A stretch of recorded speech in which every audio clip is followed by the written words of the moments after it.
Hey, good morning and welcome to another edition of What? Senior Update on News Talk 790 WPIC. We're the pick of the dial for older adults in our listening area. You know the voice. I'm Sam Belich. I'm here on behalf of the Mercer County Area Agency on Aging, and I remind everybody that the agency is a nonprofit corporation, not part of any city, state, or federal government. We'll be with you for the next 50 minutes or so as we explore issues and concerns for and about older adults that live in our community. As always, you can sit back, relax, and listen, or if you want, you can join us, 724-981-7900 or 1-866-246-7957 for those of you a little bit out of the direct calling area. Remember, you can also stream us live at 790wpic.com or download the radio station application on your smartphone. Remember, our show's the better one when we hear what you have to say, and I know a lot of people tell me about the shows when I see them out in public, which has been less than what was a year ago, but we're going to get back. I'm proud to say that we're one of the very few local shows still broadcasting about local issues in this era of national talk radio, which does seem to dominate most radio stations today.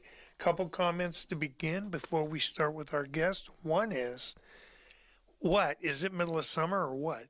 We had a beautiful week, and I think we're going to have a beautiful weekend. So I encourage all of you to go out, enjoy, do what you can, and maybe put a smile on our face because things are getting brighter. My second comment is today's Friday. It's May 21st. And, in the last 2 months, I've really dedicated almost every show, either completely or partially, to the coronavirus. And today is no exception. We're going to talk a little bit about the state of the art or the state of the community right now as far as the coronavirus, as far as vaccinations go, and so on. So I just want to come right away and welcome our guest. Our guest is the Vaccine Equity Team Coordinator for the area, and it's a friend that I've had for many years, and that's Tracy Schleip. Tracy, welcome. I'll check your voice, and then we'll go on. It's great to be here, Sam. Thank you so much for inviting me.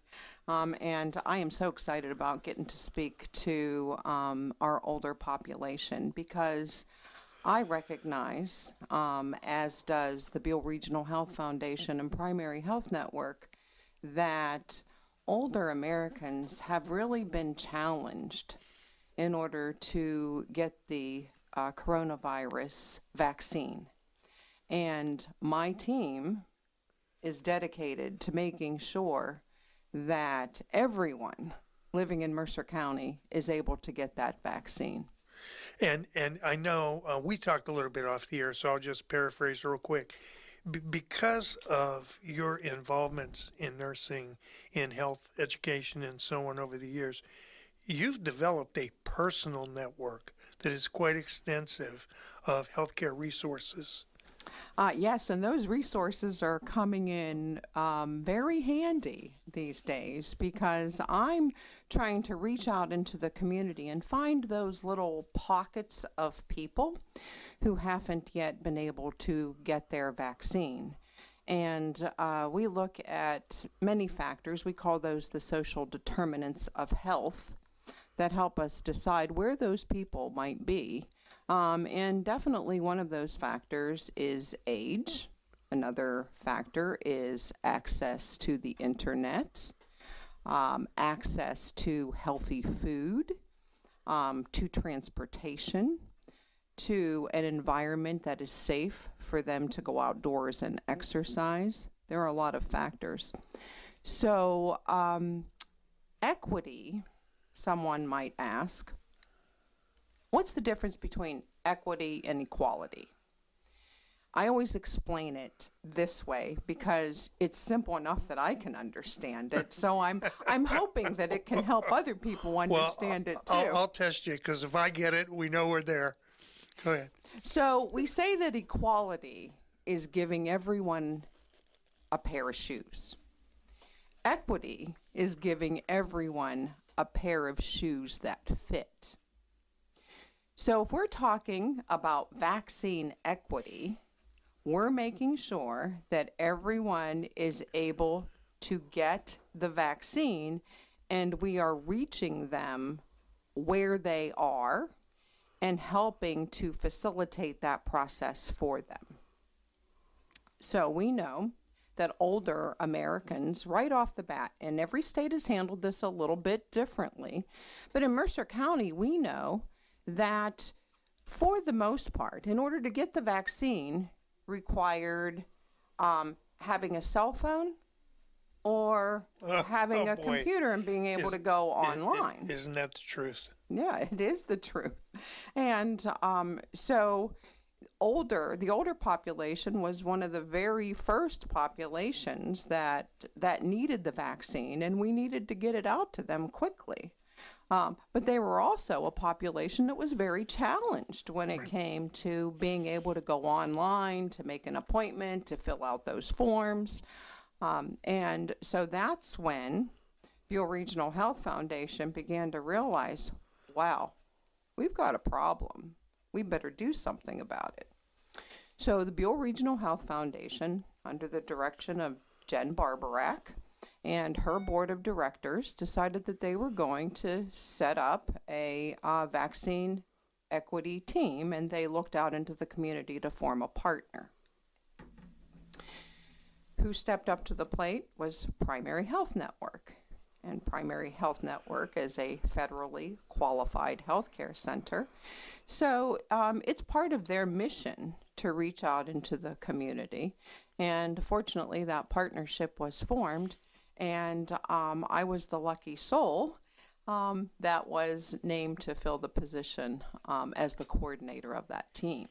See, that's great. I mean, sometimes you get the right person in the right place, and all kinds of good things happen. So that's excellent.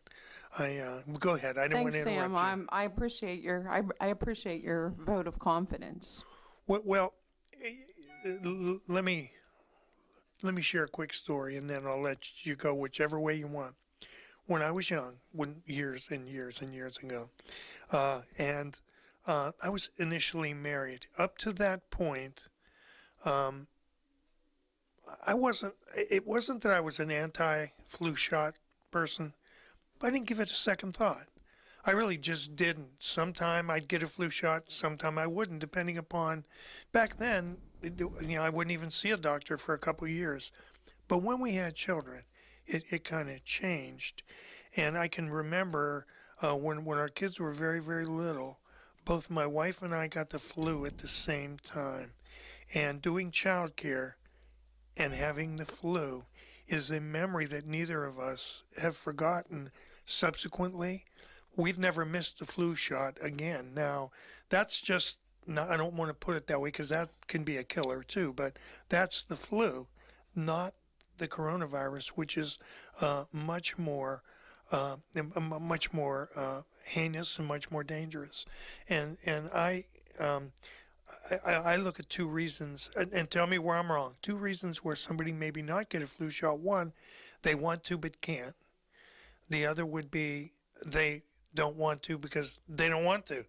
Now I know the focus has to be on those that want to and can't, and that's where opening the door to seniors who I remember how many phone calls and how many people I talked to who were so frustrated early on before this with regard to trying to get the vaccine. And when I look at that, I realize that it was a difficult process. I know I went around the bush, but you said two things that we said a lot more, but the last two things were not having access to phone, not having access to the internet were really, really, really two major factors. But I'll even go a step further. You could have both of those, but not have the skill to negotiate. I don't know how many people can use the internet and have cell phones, but they were trying to go on and get registered and get timed out before they could even get to the point where they could get a time. And that's why making it easy for that population is got to be one of the best things that could occur. Now I'm done, Tom. You go, take it from there. You know, you opened so many doors for me, and my head is spinning because I want to respond to so much of what you said. The first thing you said was that when you were younger, it really wasn't on your radar that you should be getting a vaccine. Well, that makes perfect sense because a whole lot of people with a whole lot more smarts than me have done studies, and they've come up with these theories of development. And one of the things we know that is you don't really develop a sense of mortality until you get into your kind of middle years. You know, after you get out of your 20s and start getting into your 30s, that's when you start developing a sense of mortality. That makes sense. So up until that point, you're indestructible. You know, even if you get the flu, you don't think, well, it's not going to bother me. I'm gonna be just fine. But as we get older, and I think as we have children, then we begin to realize how important we are to that next generation. Yes. And then it becomes important for us to want to be there for them. So that's the first point that I wanted to make. So as we get older, we begin to be more in tune to what it is that we need in order to continue to live a healthy life here on Earth. The other thing that I wanted to say was about the access to the internet and the as being a challenge, and those things that you had mentioned, but also on top of that is transportation. Oh yeah. So we had folks that were, you know, they were lucky that maybe they had a child, an adult child, or let's face it, even a grandchild, sure, that helped them maneuver and be able to get an appointment. And then it became time for them to get to that appointment, and they didn't have transportation in order to get there. And some of the folks that are up there in that northeastern tier of our county, you know, where it's more rural, transportation can be a real challenge for them. And if you're an older American and you may feel comfortable getting in your car, you know, and driving a few blocks or a couple miles to get to the grocery store or to the drugstore, but do you really want to get in your car, you know, and drive for that 20 or 25 minutes that it takes you to get down here into the valley where, you know, where most of what we're offering is available?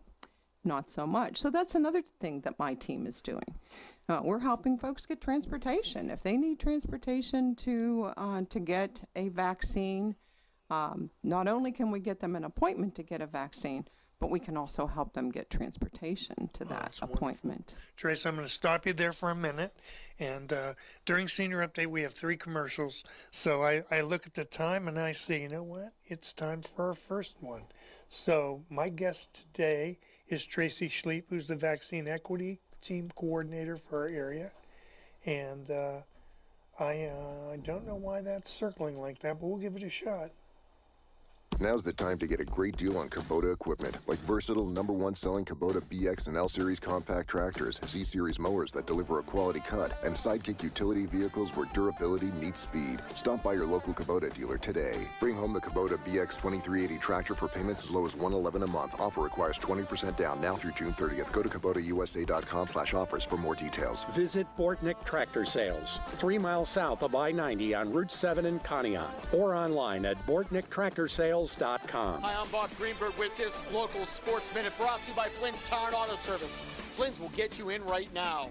Saturday, the District 10 Track and Field Championships will be held at Sippy Rock University.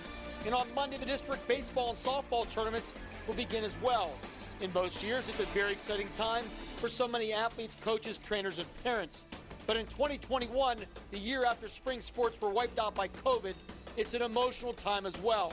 It's hard not to think of the thousands of senior athletes in Pennsylvania that lost their last chance to compete in the sports they love because of the pandemic. It's hard not to think about the college scholarships that may have been lost because so many athletes were not able to compete on the state's biggest stage.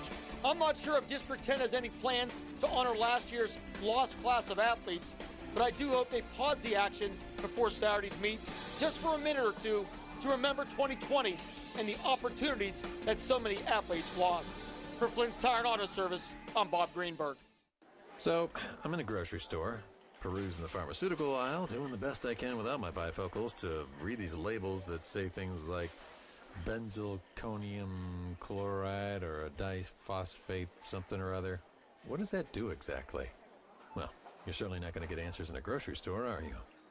The Medicine Shop Pharmacy in Hermitage has the answers you're looking for. So bring your prescriptions and your questions to the Medicine Shop Pharmacy, East State Street in Hermitage. At Legacy Financial Strategies, we know you want to retire with the comfort and security of knowing exactly how much you can spend in retirement, and that each and every dollar of retirement income will be there when you need it. We know you want to sleep at night and have your retirement lifestyle unaffected by today's economic news. We know you don't want to outlive your retirement assets or become a burden to your family and loved ones. We know you want a step-by-step process designed to help you feel confident in your decisions. We specialize in lifetime income planning. We have been helping our clients for over 40 years, offering the confidence that a prudent strategy can help provide. Let us help you. Visit our website at leavealegacy.com to learn more. That's leavealegacy.com. Or call us at Legacy Financial Strategies at 800-264-4963. That's 800-264-4963. You'll be glad you called. I guarantee it.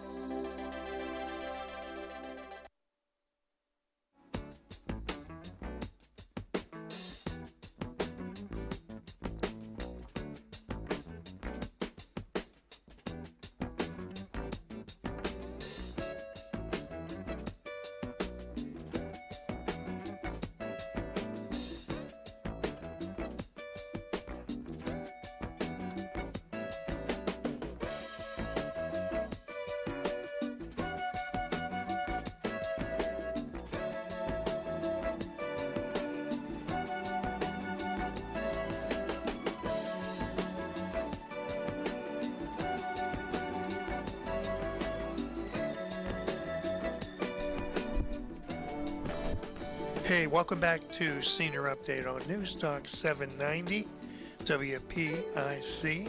Okay, I'll wait for the music to stop. Our guest today is Tracy Schleip, who's the Vaccine Equity Team Coordinator for our area. The one thing I did want to ask you before we get to others is, in the email that I read, it said you're for Mercer County and surrounding communities. Does that mean sneaking over to Ohio or down to Lawrence County and sneaking up to Crawford or wherever the need is? Exactly. Okay.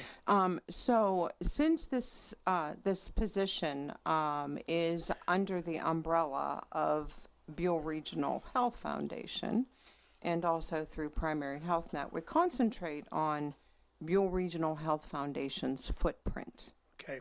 That's the kind of the term that we use, footprint, which includes all of Mercer County and then a little bit to the north, a little bit to the south, Okay. a little bit to the east and to the west.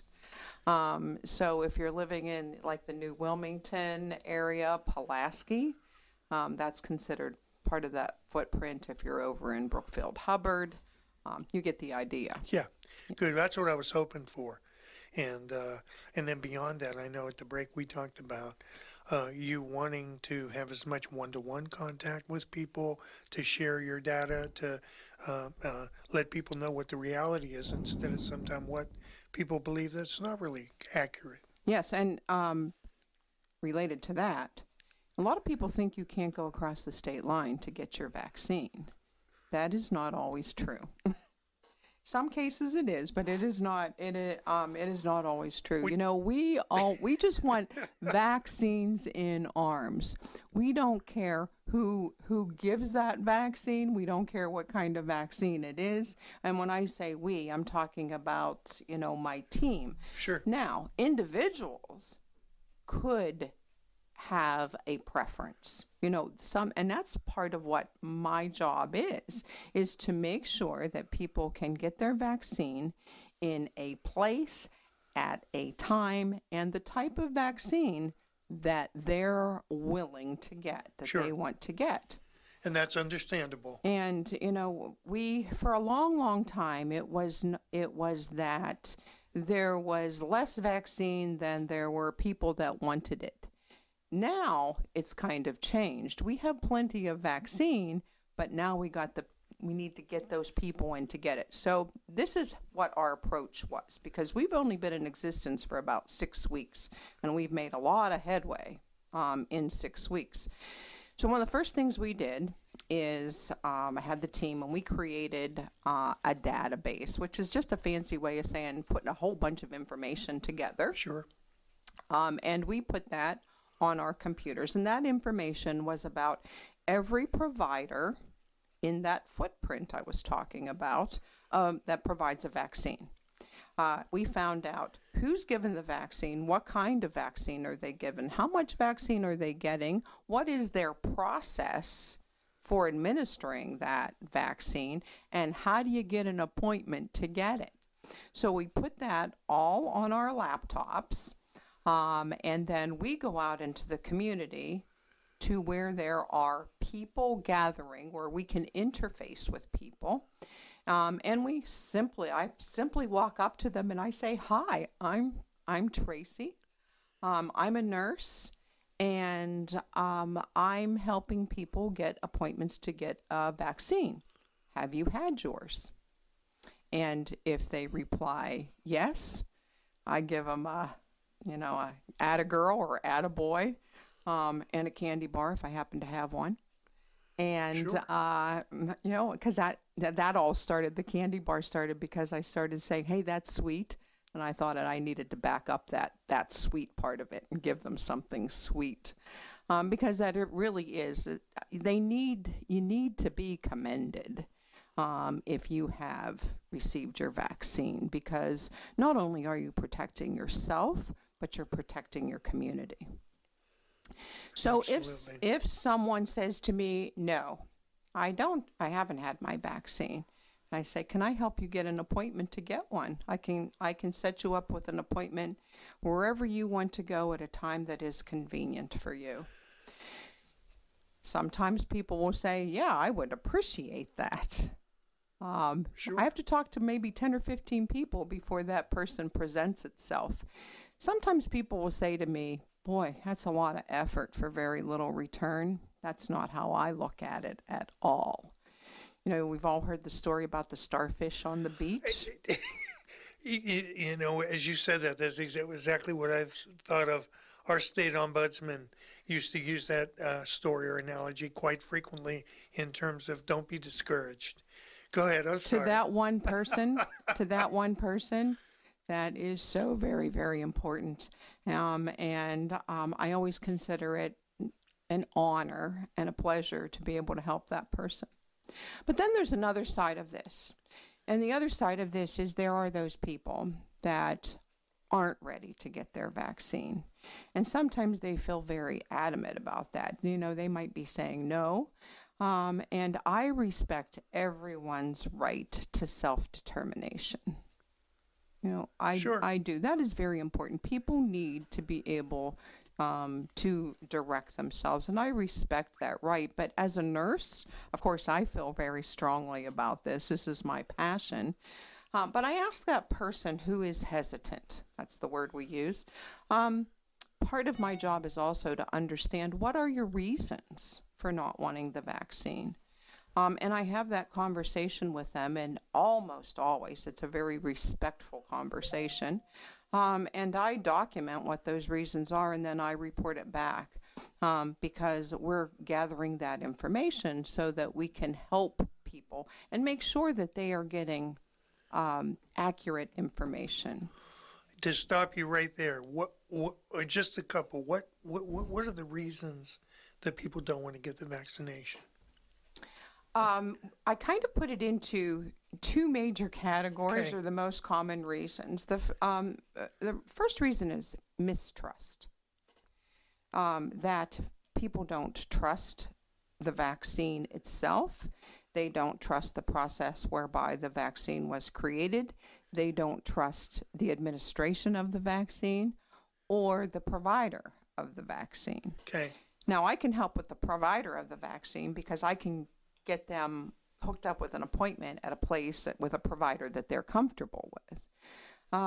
When it comes to, I had nothing to do with the manufacturing, so I can't do a lot about it there, but I can share with them information about how it was created, and how everything about that process has been as safe as any vaccine that has been created in this country, and administered in this country. The other reason that I hear is, I'm too sick. I have too many health issues. I just can't get that vaccine. Now, being a nurse, I understand that there are very, very few health reasons why someone wouldn't be able to get that vaccine. In fact, right off the top of my head, I'm hard pressed to come up with one right now, but I know there are a few that exist. However, all those health reasons, when I ask them, well, would you share with me what some of your health concerns are? They're always the reasons exactly why you should get the vaccine. Because when we have those, we call those vulnerabilities. Yes. You have those other conditions, they make you vulnerable. Not only vulnerable to contract the virus and to become sick, but for that virus itself to actually infect you to the point where you're likely not to survive. Yes. Yeah, absolutely. Boy, isn't that's one of the great juxtapositions, if you will. That's probably not the right word, but the people use as an excuse why they should not get the vaccine, where in reality they are the reasons they should. Boy, isn't that something? Yes. Isn't that something? Yeah, and that's why, again, I'll just go right back to you. That's why the one-on-one approach is probably the best, because the person has to really think about why and has to really look at, is this individual talking to me who appears to know a lot? Are they telling me the truth? And it's easy to mistrust the radio. It's easy to mistrust the media. But when you have a person in front of you who's a healthcare expert, it's in my mind, it's hard to distrust that person. Well, I hope so, and I hope that I earn trust. I don't Sure. want to. I don't expect anyone to just give me trust. I've worked my entire career to earn trust, and that's the position that I'm in now. I'm hoping, is that people can trust me. Wow. That's a perfect way to go. Let's segue. Okay, time for break number 2. We're on today with Sam and Tracy Schleip, who's the Vaccine Equity Team Coordinator for our area. And we'll be right back in probably in 2 minutes.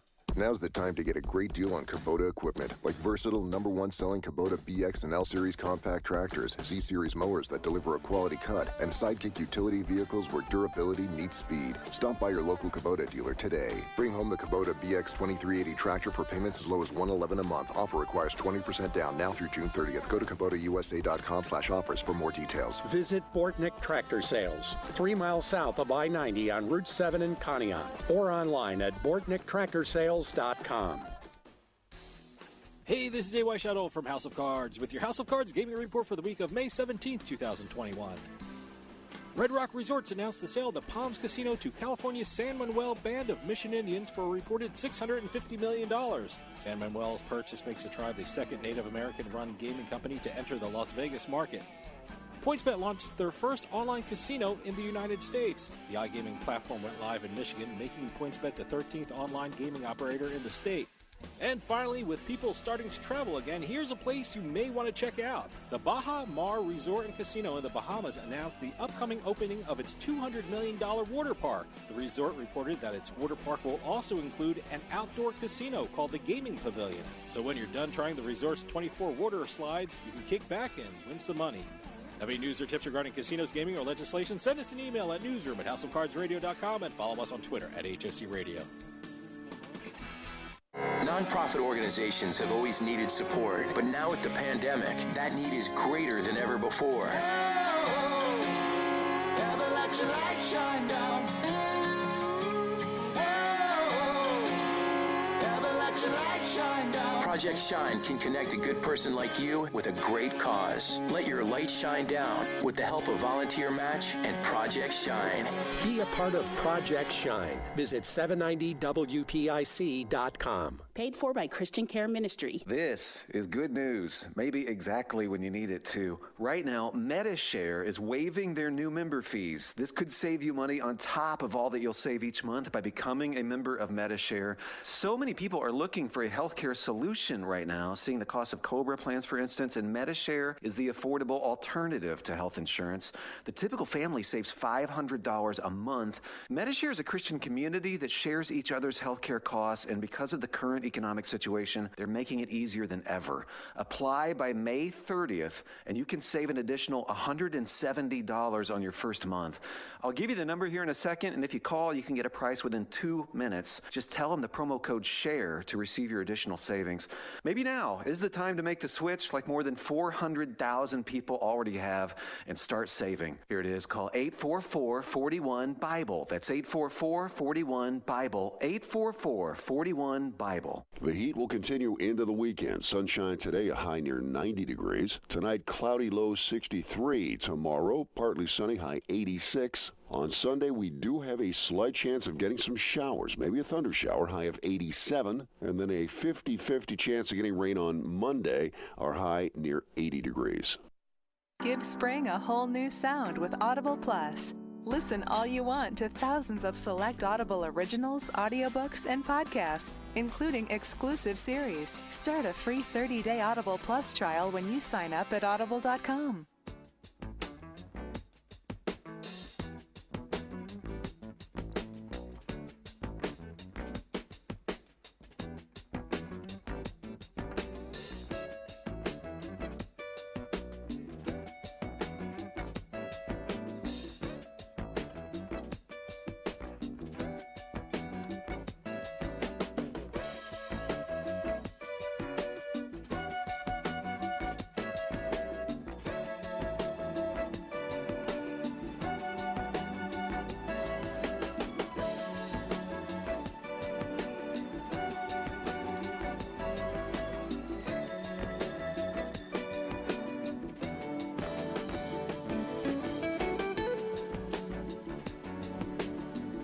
Hey, welcome back to Senior Update on News Talk 790 WPIC. We got about 20 minutes of the hour, and so we're just going to push forward. My guest today is Tracy Schleip, who is a registered nurse. She's the Vaccine Equity Team Coordinator for our area in terms of whether you call it COVID-19, the coronavirus, or whatever. And boy, Tracy, you've come through with some, well, a couple of things, amazing data. You're talking very realistically about one-to-one interaction, and above all, you're really addressing that balance between self-determination and maybe what is the best health education advice that a person could have in hopes that those two things can come together and make sense. Exactly. I respect a person's right to self-determination. But my training as a nurse requires that I make sure that people have the information, accurate information, truthful information, so that they can make what we call an informed decision. Right. Their decision needs to be based on truth, and then what is appropriate for them and their circumstance. And I spend a great deal of time and effort trying to share that information. Not everybody is ready to hear it, though. And that's okay. And that's why with anyone I talk with who's not quite ready yet to get a vaccine or believes that they really don't want the vaccine, during part of that honest conversation that we have, I ask them to do me a favor before we part, and that is to take my name and my telephone number, to think about what I've shared with them, and if they have any more questions, to call me, or if they've changed their mind and they think they're ready for an appointment now, call me. Over the telephone, I can get them an appointment at a place at a time that's convenient for them. As you're talking, here's what I was thinking. And again, I don't like to make this comparison because it really is a little bit apples and oranges, but in the traditional flu season, physicians typically have the vaccine. So you go in and see your doctor and you're a little bit reticent, and the doctor starts talking to you about why you should. And many people get it because the doctor kind of, it takes away all their excuses. But because this time around, the docs really didn't get the vaccines. There's nobody there well, there is now, but in the original model, there's nobody there to say to somebody, here's why it's in your best interest, knowing your medical history. With you being a nurse and somebody says to you, I'm diabetic, I have pulmonary disease, I have, excuse me, I've got some inadequate, what people don't say I have inadequate nutrition status, but you can determine that by talking to them and looking at them. But anyhow, I think that's what's so important about what you guys are doing, what you folks are doing, as opposed to in the conventional flu, you got your doctor pinning you in the corner saying you better get this shot. Hard to get away. But even then, many people say no. You know, you're absolutely right, Sam, that a person's personal physician, that relationship should be built on trust. Right. And if you're not trusting your personal physician, you probably need to get a new personal physician. But that's been a challenge because it's not the docs in their offices that are administering the vaccine. You know, we've kind of had this kind of centralized process for administering the vaccine. And there are a lot of reasons for that, and I don't know that getting into those reasons is really important for us to do, but I will tell you that there's some talk that as we move down the road, it may be that it's going to progress to that point. As more and more people get vaccinated and we can interact more, and we're going to be distributed out throughout the community more. So that is a possible sequence of events. When I was driving to the radio station this morning, this hit me. It may be a little bit out of what we're talking about, but